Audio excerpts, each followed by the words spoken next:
सबका सबसे पहले तो बहुत बहुत धन्यवाद।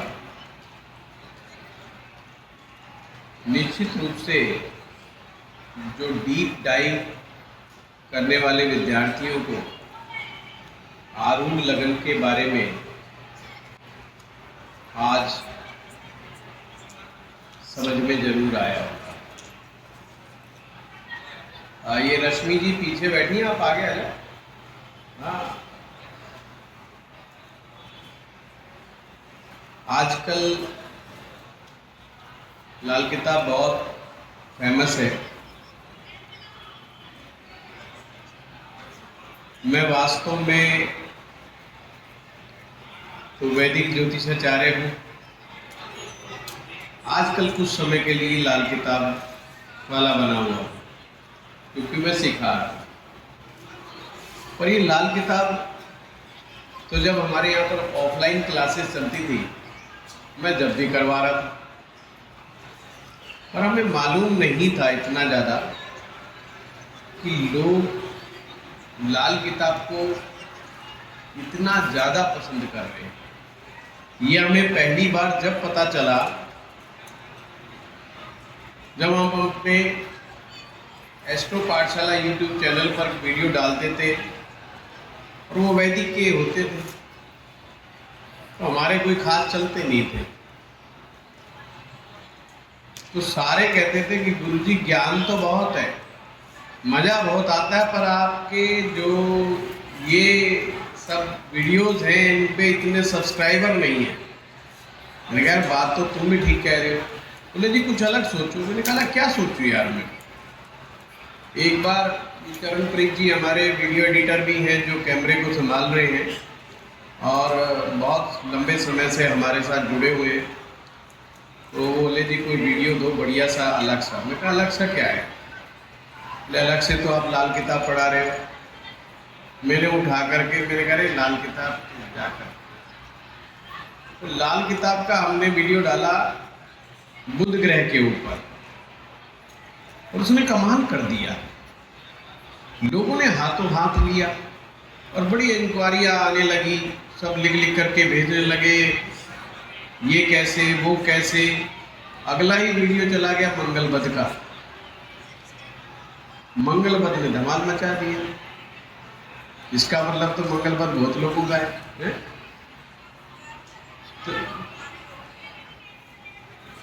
तो ऐसे 3-4 जब वीडियो गए जो हमारा YouTube चैनल पिछले 1 साल में नहीं कर पाया था, वो 3-4 वीडियोस ने धमाल कर दिया। तो ये फिर सिलसिला लाल किताब का दोबारा से रिवाइव हुआ, क्योंकि हम तो मूड चेंज करने के लिए लाल किताब पढ़ाते थे। जब वैदिक पढ़ाते पढ़ाते, क्योंकि आपने देखा होगा कि वैदिक ज्योतिष में स्टेप्स बहुत ज़्यादा है, बहुत डीप में जाना पड़ता है। लाल किताब बहुत ही आसान है, सरल है शुरुआती समय में, बाद में ये भी टिपिकल हो जाती है जब हम प्रेडिक्शंस लेवल के ऊपर चलते हैं। परंतु लाल किताब के फायदे क्या हैं? जब भी नया विद्यार्थी ज्योतिष में आता है तो वो ये चेक करता है मैं सीख पाऊंगा कि नहीं सीख पाऊंगा।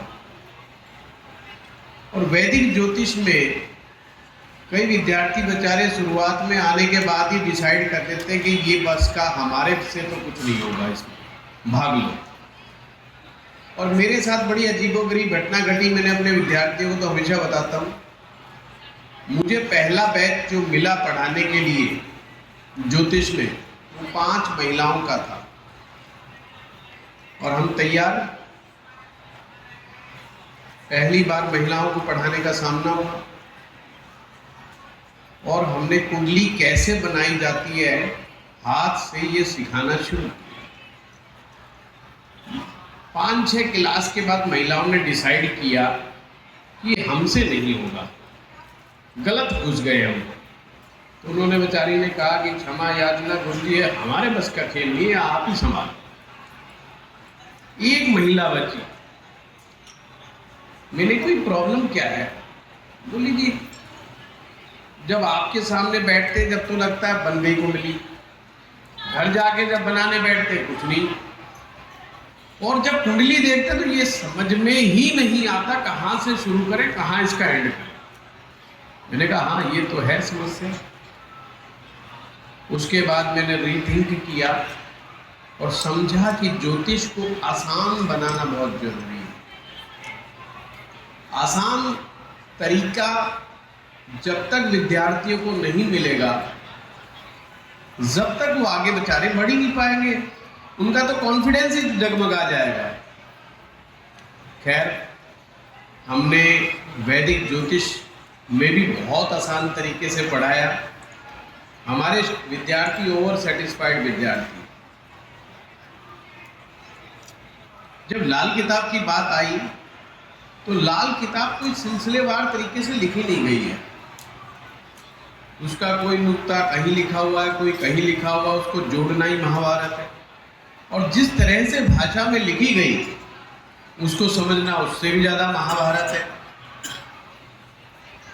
तो जब लाल किताब पढ़ाने की बात आई तो मैंने कहा इसको भी आसान बनाना होगा, क्योंकि जब तक एस्ट्रो पाठशाला का नाम हो चुका था कि ये वो लोग हैं जो ज्योतिष बहुत सरलता से आसान भाषा में आसान सूत्रों के साथ देते,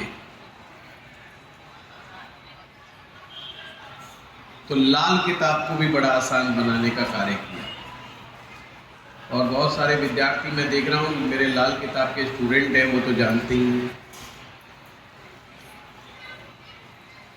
शुरू किया था मूड चेंज करने के लिए कि बस एक बार पढ़ाऊंगा, फिर देखते हैं, फिर कुछ और नया टॉपिक लाएंगे, पर लाल किताब छूट नहीं पा रही है। अब मैं लाल किताब का एक कोर्स खत्म करता हूँ, दूसरा लाना पड़ता है, क्योंकि लोग फ़ोन कर करके कहते हैं गुरुजी का लाल किताब का कोर्स कब शुरू होगा,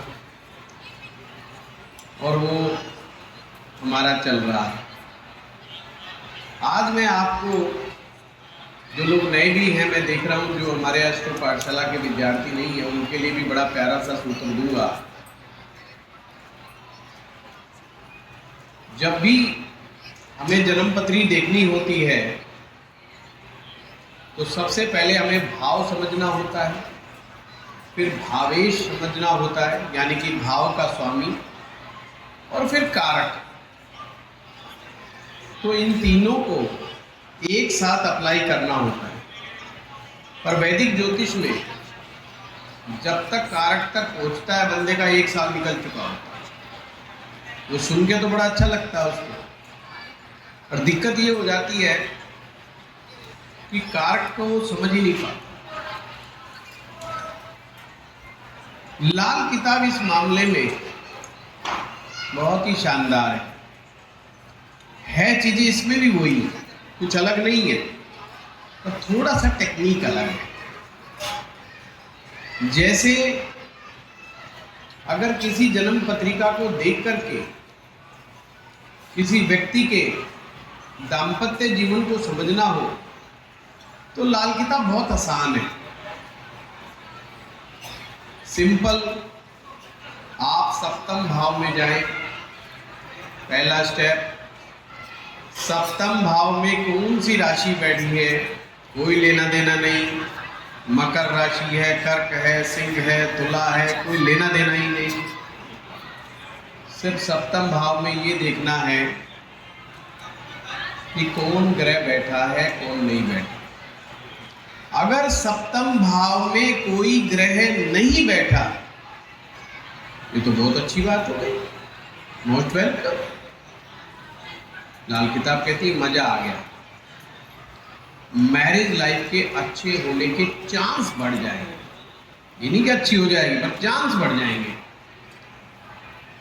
कोई भी ग्रह आएगा सप्तम भाव में, कोई भी ग्रह वहां पर अच्छा नहीं, कोई भी अच्छे से अच्छा, शुभ से शुभ, किसी को बिठा के देख लो, कुछ ना कुछ करामात दिखाएगा।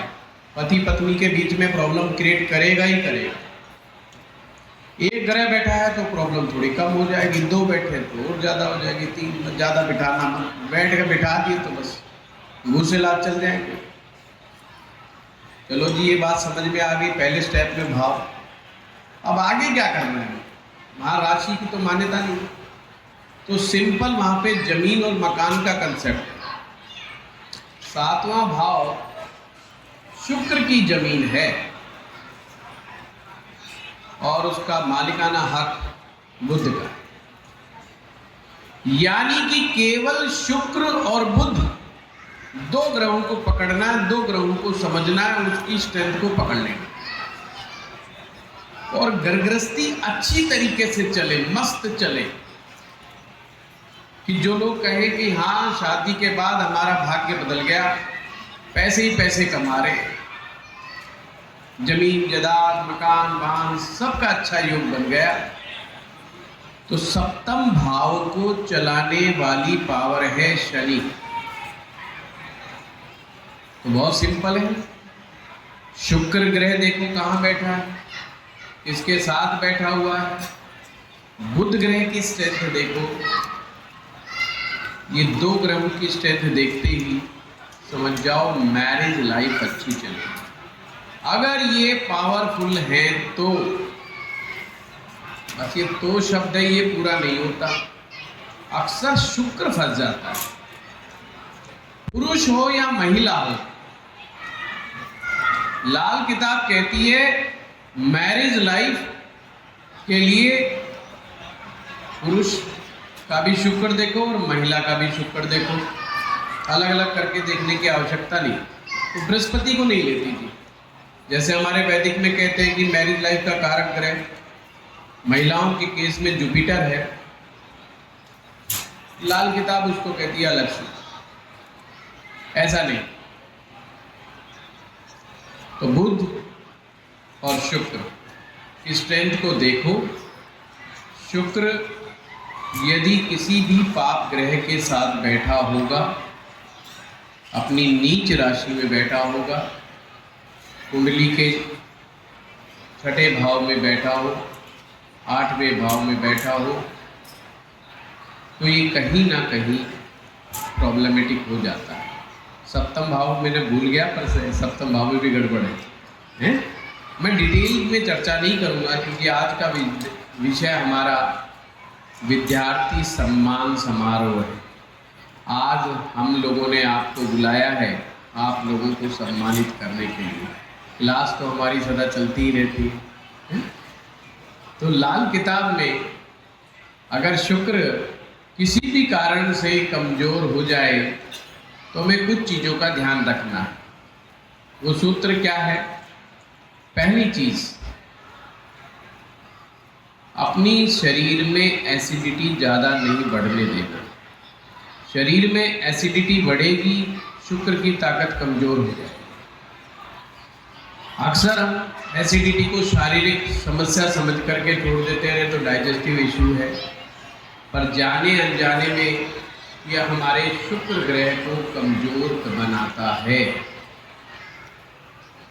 अगर एसिडिटी बढ़ रही है, तुरंत किसी आयुर्वेदाचार्य से या एलोपैथ वालों से जाके मिलो और अपनी एसिडिटी पे काम करो। अब प्रश्न उठता है ऐसा क्यों? हमारे शरीर में जल तत्व का प्रभाव सबसे ज़्यादा होता है, ये आप सभी जानते हैं। और शुक्र ग्रह जो है वो मीठा जल है, समुद्र का पानी खारा है।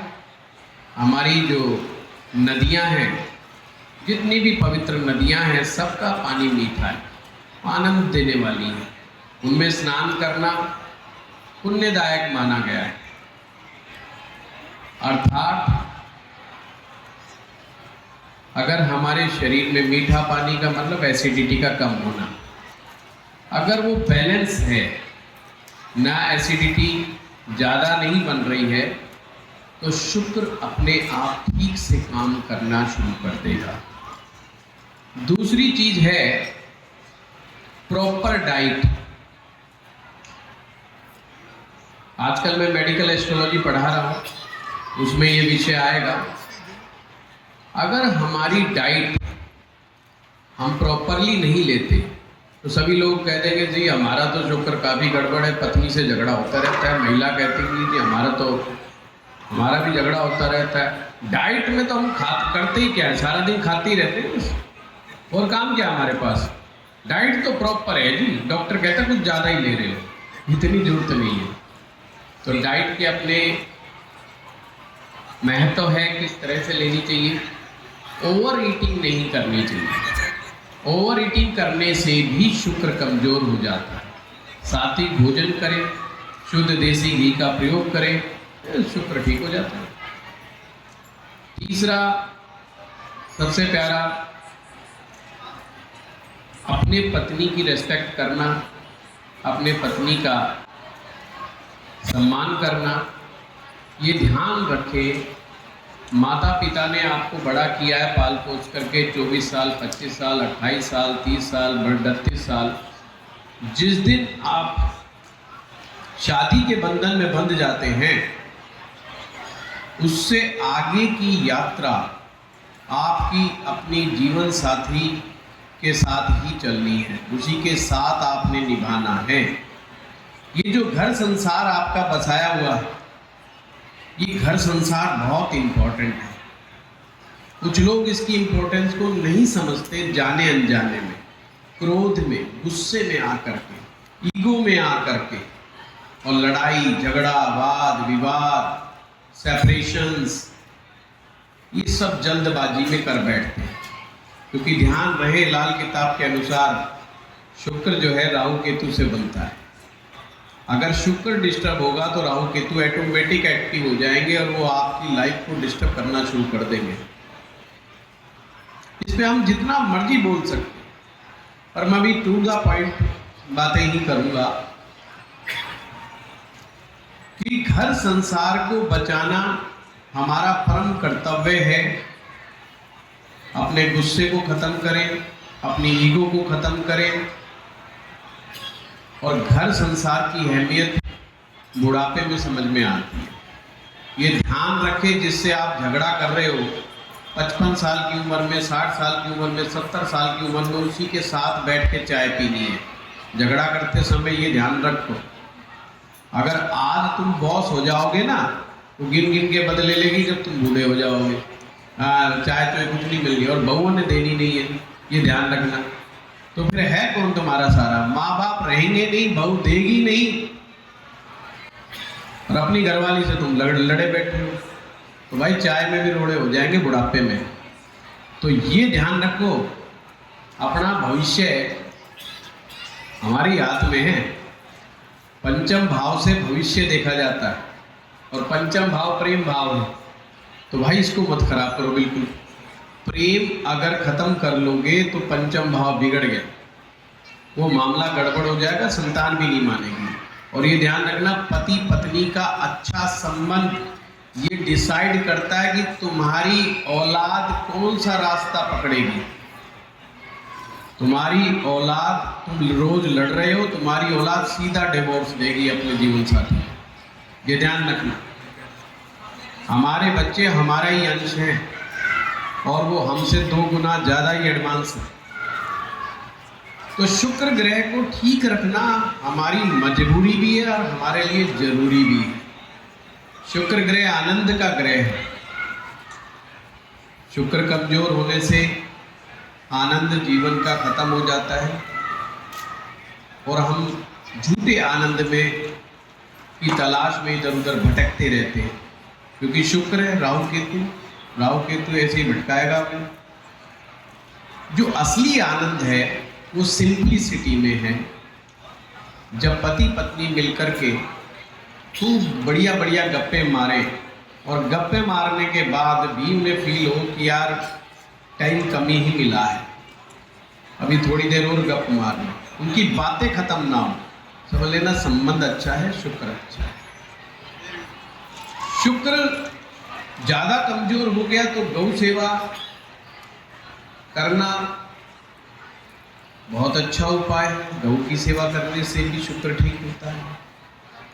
शुक्र ग्रहों के वैदिक मंत्रों का जप, यहाँ पे मैं विशेष रूप से कहूंगा शुक्र ग्रह के वैदिक मंत्र का जप। अगर आप तो वैदिक मंत्र जप नहीं पाते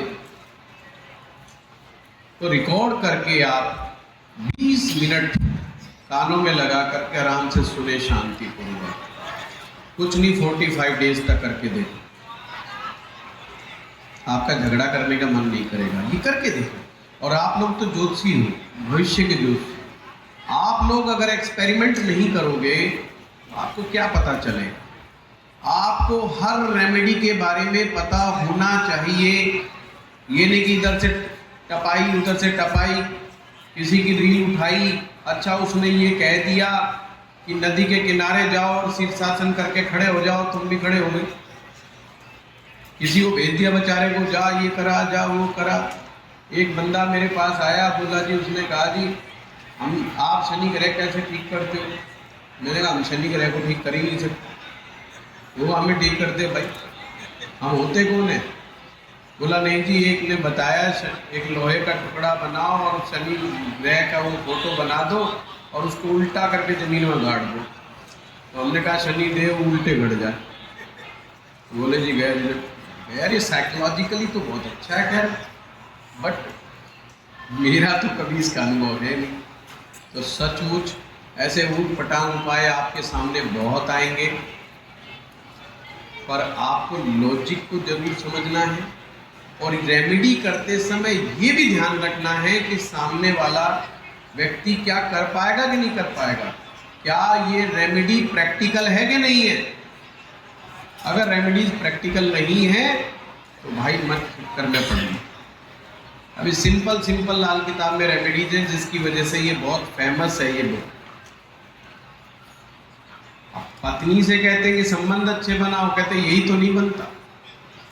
तो पहले दो उपाय हैं, उन पर वर्क चेक करो कि आपकी बॉडी में कितना एसिड, आपका डाइजेशन कैसा है, आपके गैस्ट्रिक इश्यूज क्या क्या है, और अपने फूड पर ध्यान दो। खाना जितनी भूख है उससे थोड़ा सा कम कर दो, और जब भी खाना खाओ ये सोचो इसमें पोषक तत्व कितने हैं, क्या ये पोषक गुणों से युक्त है ये भोजन। अगर हम ऐसे सिलेक्शन कर करके खाने लग गए तो जंक फूड तो वैसे ही निकल जाएगा हमारी डाइट से, जो डाइजेस्टिव इश्यूज का बड़ा मेन रीज़न है। पैकेट फूड ये निकल जाएगा हमारी लाइफ से। और जैसे ही आपके शरीर में एक बैलेंस क्रिएट होगा, आपको खुशी ढूंढने की आवश्यकता नहीं पड़ेगी, आप हर मामले में खुश होंगे। जूते नहीं है चप्पल पहन रखी है तो भी खुश हो, चप्पल नहीं है खाली नंगे पाँव उसमें भी खुश हो। जैसी हालत में हो वैसे खुश होना का मतलब है शुक्र आपका ठीक है। मेरे पास लाल कोट नहीं है, मेरे पास नीला कोट नहीं है, रीढ़ी करना, रोना पीटना, हल्ला मचाना, शुक्र की कमजोरियों की निशानी है। तो लाल किताब आपको छोटी छोटी टिप्स देती है, अपने आप को स्मार्ट बना के रखें।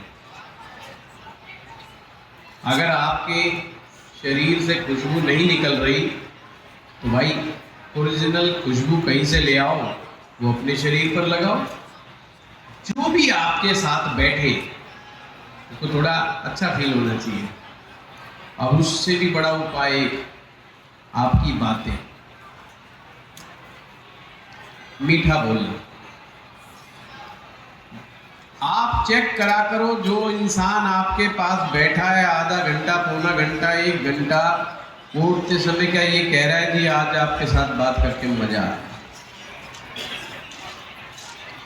शुक्र को समझना आसान है, वाह अगर नहीं लगे वाह जी वाह मजा आया, बस जहां ये शब्द आ गया समझो वहां शुक्र आ गया। आपका शुक्र कितना भी कमजोर क्यों ना हो, आप हर जिंदगी में वाह ढूंढो, आनंद ही आनंद बरसेगा। अगर वहां नहीं है तो मामला गड़बड़ है। तो कोशिश करो आज से मेरे पास जो भी मिलेगा बैठने के बाद कह जी आज आपके पास बैठे आनंद आ गया, इसका मतलब आपका शुक्र बैलेंस है। ज्योतिष में कुंडली क्या कहती है इससे भी ज्यादा इंपॉर्टेंट ये है कि तुम क्या महसूस करते हो। लक्षण सबसे ज्यादा इंपॉर्टेंट है। अगर लक्षण आ रहे हैं तो समझ जाओ गड़बड़ है। कोई याद नहीं आ रहे यार आज आपसे बात करके मेरा तो माथा ही खराब हो गया,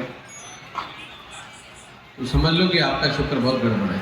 और अगर ये लोग ज़्यादा कंप्लेंट कर रहे हैं तो समझ जाओ बहुत कुछ बिगड़ा हुआ है आपका, उसको सुधार करना। लोग सोचते हैं कि मीठा बोलने का संबंध बुद्ध से है, नहीं, बुद्ध हमारे वाक शक्ति का है, स्पीच का है। जैसा मर्जी बोले, बुद्ध को उससे क्या लेना देना, उसको नहीं, उसको बोलने से मतलब है। वो बुद्ध आपको ताकत देता है बोलने की, अच्छे तरीके से बोलने की, मतलब आप अपनी बात को बोल सकते, आप अपनी बात को कह सकते, पर मिठास घोलना ये बुद्ध का काम नहीं। बुद्ध चालाकियां देता है, टैक्टफुलनेस देता है, किसी से दूसरे से काम कैसा करवाना है, ये दिमाग बुद्ध का है। अब पुरुष से पूछो तू पत्नी से क्यों झगड़ा कर रहा है, बोला जी काम ही नहीं करके देती, जो कह दो करके नहीं देती। अब जिसका बुद्ध अच्छा होगा, अगर उसको अपनी वाइफ से कपड़े धुलवाने हैं तो ये नहीं कहेगा मेरे कपड़े धो दिए, सिंपली कहेगा एक बात बता, तू कपड़े गर्म पानी से धोएगी कि ठंडे पानी से, जो तेरे को पसंद हो वो बता दे, मैं वही कर दूंगा। अब बताओ बेचारी फंसेगी कि नहीं फंसेगी? उसका दिमाग उधर जाएगा ही नहीं कि मैंने मना करना है, वो गर्म या ठंडे में से एक जल्दबाजी में बोल देगी, हो गया काम। ये है बुद्ध। टैक्टफुलनेस वो मरकरी से आती है। अगर किसी भी पुरुष के पास या स्त्री के पास, स्त्री में टैक्टफुलनेस क्या है? अपने पति की बड़ाई करना, अपने पति के बारे में कहना कि हाँ यस तुम ही हो जो इतनी मेहनत करके ला रहे हैं, बाकी तो दारू पी पा के पड़े रहते। अगर वो पीता हो फिर मत कहना, फिर कहना बाकी लोग तो पूरी बोतल पीते, तुम तो 2 ही पैक लगाते हो, बहुत अच्छे। कहने का मतलब अगर आप उनकी प्रशंसा करने लगोगे तो उनका ध्यान परिवार की तरफ आएगा ही आएगा। और हम उल्टा शुरू हो जाते हैं शुक्र की कमजोरियों की वजह से। तो अच्छा बोलना ये अच्छे शुक्र की निशानी है। इसलिए जिन लोगों का शुक्र अच्छा होता है, कभी आप उनसे मिल के देखो, चेहरे पे मुस्कुराहट होगी, बातों में बड़ी प्यार होगा, प्यार बड़ी मोहब्बत होगी, शेर व शायरी होगी, और वो प्रेम की बातें करेंगे, खुले दिल की बातें करेंगे, क्योंकि खुली सोच भी शुक्र देता है। पॉजिटिव सोच है ना, आप मोटिवेशनल प्रोग्राम देखते होंगे, हर कोई कहता है पॉजिटिव सोचो, पॉजिटिव सोचो। अरे शुक्र बेचारे का कमजोर है, वो भी तेरा 1 घंटे का प्रोग्राम देखेगा, अभी पॉजिटिव सोचेगा, बाहर जाते नेगेटिव सोचेगा कि कभी ड्राइवर को गाली देगा, कभी जाके अपने गार्ड से झगड़ा करेगा, कभी वो गया। अंदर तक जब तक डीपली काम नहीं होगा, जब तक इंसान में ट्रांसफॉर्मेशंस नहीं होगा, वो कोई उपाय काम नहीं करने वाला। ये भी ध्यान रखना, लोग उपायों के पीछे भागते रहते हैं, उपाय नहीं काम करेगा भाई विदाउट एनी ट्रांसफॉर्मेशन। जब तक आप जीवन परिवर्तन नहीं करोगे, जब तक कोई वह उपाय काम नहीं करेगा। इस चीज को ध्यान रख लो। अपने अंदर बदलाव पैदा करना है छोटी छोटी चीजों से। पत्नी समझदारी से पति को कैसे हैंडल करे और पति अपनी पत्नी को समझदारी से कैसे हैंडल करे, यही बुद्ध का काम है। अक्सर हम कह देते हैं बुद्ध तो नपुंसक ग्रह है, वो बेचारे का शादी में क्या रोल? अरे भाई रोल ही उसी का है। बुद्ध की गड़बड़ियां इंसान को बड़ी आसानी से तलाक तक पहुंचा देती है, बड़ी आसानी से। अगर ये 2 ग्रह ठीक हो जाएं तो पति पत्नी में अट्रैक्शन बराबर बना रहता है। अमीरी हो या गरीबी हो, किसी भी हालत में अट्रैक्शन बराबर बना रहता है। पति पत्नी के बिना पूछे कोई काम नहीं करेगा और पत्नी पति को बिना लूप में लिए कोई काम नहीं करेगी, अगर शुक्र बुध ठीक है। अब जब अमीरी गरीबी की बात आती है तो धन देने की ताकत शनि में बहुत ज्यादा है। गृहस्थी की जो चक्की है, वो घुमाने का जो हत्ता है वो शनि का है।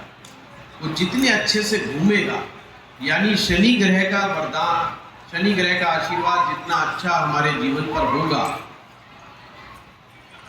उतना ही ज्यादा हम घर गृहस्थी के बंधन में बंधने के बाद तरक्की उन्नति करेंगे।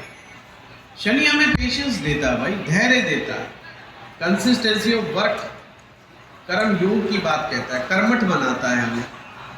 और शादी के बंधन में बंधने के बाद, जिम्मेवारियां आने के बाद हमें उस बंधन को निभाने के लिए लगातार कर्म करने पड़ते और हम इस कर्म से बच नहीं सकते। कुछ लोग विवाह को छोड़ करके भाग जाते हैं, एक नया कर्मा क्रिएट हो जाता है। हमारे लाल किताब में एक स्त्री श्राप है। स्त्री श्राप क्या है? इसका मतलब आपने पिछले जन्म में भी प्रेम का जो टॉपिक मिला उसको छोड़ के भाग लिए, मैरिज लाइफ का जो टॉपिक मिला उसको छोड़ के भाग गए। इस जन्म में फिर लो, वही चैलेंज मिलेगा, वही पर्चा मिलेगा, वही एग्जाम होगा जो पीछे छोड़ के आए। इस एग्जाम से आप नहीं बच सकते, बेशक फेल हो जाओ। जो बच्चा कहे थे मैं 3 बार फेल हो जाऊं पर एग्जाम देना नहीं छोड़ूंगा, पक्की बात है वो 5वीं 7वीं बार जरूर पास होगा। हमारे हरियाणा में कहावत थी, जो बच्चे बार बार पास फेल हो जाते थे ना, वो कहते थे हमारा कसूर नहीं, पेपर तो हम बड़े अच्छे से देते हैं। पर हरियाणा बोर्ड वालों ने ना हमारी फोटो पहचान रखी है, जैसे ही हमारी फोटो आती है फट फेल कर देते, देखते ही नहीं हमारे अंदर क्या लिखा। यही हालत झगड़ा करने वालों की, पति पत्नी झगड़ा कर लेके बोले कि हम तो एग्जाम बड़े अच्छे से देते हैं, ये सामने वाला ही फेल कर देता हमें। तो भैया एग्जाम में फेल होना कोई बड़ी बात नहीं है, ये एक नेचुरल प्रक्रिया है। पत्नी पति को कह दे कि तुम बेकार आदमी हो, पति कह दे तुम बेकार हो, ये बड़ा नेचुरल सा प्रोसेस है। इसमें हार जीत नहीं होती, बस हार जीत उसी दिन होगी जिस दिन तुम मैदान छोड़ के भाग जाओ, तलाक ले लोगे या सेपरेट हो जाओगे, उस दिन तुम्हारी हार होगी जीवन में। अगर तुम लगे पड़े हो, अपने संबंधों को अच्छा बनाने के लिए लगे हुए हो, तो डेफिनेटली जीवन के अंदर पास होगे। और ये हमारा जीवन के जो 4 आयाम हैं, धर्म, अर्थ, काम और मोक्ष, विवाह धर्म का विषय है। अगर हम विवाह को नहीं निभा पाए तो हम अपने धर्म को भी नहीं निभा पाए। लोग सोचते हैं धर्म का मतलब हिंदू होना, मुसलमान होना, सिख होना, ईसाई होना, ये धर्म का मतलब नहीं। धर्म जिम्मेदारी है। जो इंसान अपनी जिम्मेवारियों को ढंग से निभा रहा है वो धार्मिक है। तो घंटी बजाने वाला, तिलक छापा, वो नहीं, वो आपका एक पार्ट हो सकता है, आपके रिचुअल का एक पार्ट हो सकता है, पर जो जिम्मेदारियों को परफेक्टली निभा रहा है वो सच्चा धार्मिक आदमी है, वो सच्चा धार्मिक पुरुष है, वो सच्ची धार्मिक स्त्री है। अपनी घर गृहस्थी को संभाल के रखना, अपने बच्चों को बहुत अच्छे ढंग से पढ़ाना लिखाना, उनका पालन पोषण करना, अगर ये सब काम आप बड़ी अच्छे ढंग से करने में कामयाब हो जाते हो, आप अपने धर्म का एक पहला आयाम निभा दिया। और धर्म अगर ढंग से निभाओगे तो अर्थ अपने आप, क्योंकि आपकी पत्नी तो श्री जी का रूप, आपकी पत्नी माँ लक्ष्मी का रूप। इसलिए तो हमारे कहते हैं नहीं बहू आइए लक्ष्मी लेके आए हैं। पंडित जी भी कहते हैं ना लड़के वालों से, अरे लक्ष्मी लेके जा रहे हो, अब मेरी दक्षिणा दो। कोई नहीं कहता लड़की ले, लक्ष्मी लेके जा रहे हो। तो उसकी पूजा आरती इसलिए की जाती है घर में एंट्री के समय कि वो लक्ष्मी रूप। जब लक्ष्मी रूप आपके साथ में है तो अर्थ कहाँ जाएगा? अर्थ को तो आना पड़ेगा। पुरुष नर से नारायण, स्त्री नारी से लक्ष्मी, जब होने की बात, इसके होना पड़ता, बनता कुछ नहीं, बना बनाया कहीं से पीस नहीं तैयार हो गया आता है। लोग कहते हैं मैन्युफैक्चरिंग डिफेक्ट है, शादी करी थी कि मैन्युफैक्चरिंग डिफेक्ट है, गड़बड़ पीस मिल गया मुझे, तो ऐसा कुछ नहीं होता, ये होना पड़ता है। और नर से नारायण होने के लिए इंसान को बहुत बलिदान देना पड़ता है, बहुत त्याग देना पड़ता है। ज्योतिष लाल किताब जीवन के बैलेंस की बात ही करता है कि जीवन को बैलेंस करना है, जो अनबैलेंस। आज के दौर में हमारे सभी के जीवन अनबैलेंस हुए पड़े। जिनके विवाह हो गए हैं वो भी सप्तम भाव को संभालो, जिसके नहीं हुए हैं वो भी सप्तम भाव को संभालो, क्योंकि इसीलिए नहीं हुआ, सप्तम भाव गड़बड़ है कहीं ना कहीं, इसीलिए नहीं हो रहा। तो सप्तम भाव को अगर ढंग से हमने समझ लिया और उसके अनुसार हमने कार्य कर लिया, आप देखेंगे धर्म, अर्थ, काम, मोक्ष, ये सब आयाम आप ढंग से पूरा कर पाएंगे। और ज्योतिष सीखने वालों, एक खास बात बता दूं, ज्योतिष का एंड क्या है? ज्योतिष का एंड ये है कि ज्योतिषी जितना अच्छा गहरा बनता चला जाएगा, सन्यास की तरफ निकल जाएगा। वो व्यक्ति सन्यास के अंदर घुस जाएगा। अब सन्यास का मतलब ये नहीं कपड़े कपड़े छोड़ छाड़ के भाग जाएगा कुंभ का स्नान करने, वो मतलब नहीं है। वो घर में रहता हुआ भी योगी होगा, वो घर में रह करके भी सन्यासी होगा। सन्यासी होगा जभी तो मोक्ष होगा। और ज्योतिष का एक मुकाम ऐसा भी आता है जब वो छोटे मोटे उपायों से उभर जाता है, उसको समझ में आने लग जाता है कि असली बात क्या है। ये असली बात तो भैया जीवन परिवर्तन में है। चांदी का चकोर टुकड़ा जेब में रखने से परिवर्तन होगा कि नहीं होगा ये तो उसे पता नहीं, परंतु आप चांदी की तरह शीतलता जब हमारे अंदर आने शुरू हो जाएगी, जब जरूर परिवर्तन हो जाएगा। लाल किताब को बहुत आवश्यकता है कि सच्चे ढंग से और अच्छे ढंग से रिडिफाइन करने की, जिससे लोगों का जीवन परिवर्तन हो। अगर आप ज्योतिषी का कार्य कर रहे हैं या ज्योतिष का विद्या सीख रहे हैं, अगर आपके जीवन में परिवर्तन नहीं आ रहा है, आपके परिवर्तन में आपके जीवन में शांति नहीं है, आपके जीवन में उदासी है, परेशानी है, हताशा है, निराशा है, और वो लगातार बनी हुई है, कभी कभी आती है, वो सबके जीवन में आती है, हारी बीमारी ये सबके जीवन में आती है, लगातार बनी हुई है। आप ही अंदर से परेशान हालत में हो, अंदर से पत्नी जो है लोटा फेंक के मार रही है, कभी गिलास फेंक के मार रही है, और उसको समझा रहे हो श्रीमती चुप हो जा, अब तो क्लाइंट आ गया, अब तो इज्जत ही बर्बाद होने वाली हो रही है। बोलिए आज मैं उनको भी देख लेने दो, आज उनको भी है, तो उसको हाथ जोड़ रहे कभी उधर कर रहे, भाई इज्जत बन। उसको समझ में नहीं आ रहा कि उपाय क्या करें। उपाय ऐसे काम नहीं करते। तो लाल किताब के उपायों को बड़े अच्छे ढंग से डिफाइन करना, रिफाइन करना, ये आज की नई पीढ़ी के लिए नया दायित्व है। नए दौर के हिसाब से नया तरीके से आप सीखो, समझो और आप लोग आए। इसके लिए आपको फिर से बहुत बहुत साधुवाद, बहुत बहुत आशीर्वाद।